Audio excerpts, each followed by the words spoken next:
এই ময়লাগুলো আমরা যত্রতত্র না ফেলে যদি ঘর থেকে বের করার আগেই শুকনা ময়লা এবং ভিজা ময়লাগুলো আলাদা করে যদি আমরা পরিচ্ছন্ন কর্মীদের হাতে তুলে দেই, তাহলে এতটা সমস্যার সৃষ্টি হয় না।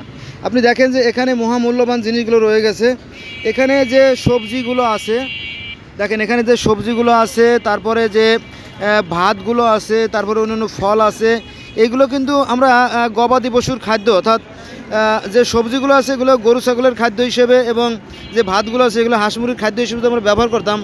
এবং এই শুকনা যে ময়লাগুলো আছে এগুলো যদি আমরা আলাদা কারখানায় পাঠিয়ে দিতাম, তাহলে কিন্তু এগুলো সম্পদে পরিণত হতো। কিন্তু অত্যন্ত পরিতাপের বিষয়, দেখেন দেখেন কী পরিমাণে, দেখেন ওই দেখেন, এগুলো কিন্তু এগুলো দিয়ে কিন্তু আমরা গরু পালতে পারতাম। দেখেন বিশাল lot of goods there are available. হ্যাঁ, এই দেখেন প্রচুর পরিমাণে সবজি ফলানো হয়েছে।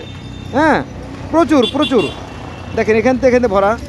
এইগুলো খেয়ে গরু ছাগলে কিন্তু বেঁচে থাকতে পারতো। হ্যাঁ, আবার এখানে যে ময়লাগুলো আছে এগুলো কিন্তু আমরা নষ্ট করে ফেলছি। এগুলো কিন্তু গরু ছাগল ভেড়া এদের হক ছিল। এগুলো যদি আমরা ঘর থেকে বের করার আগে যদি এটাকে একটু প্রসেস করে আলাদাভাবে যদি পরিশ্রম কর্মীদের হাতে দিয়ে দিতে পারতাম, তাহলে আমরা মনে হয় 1000 কোটি টাকা সাশ্রয় করতে পারতাম।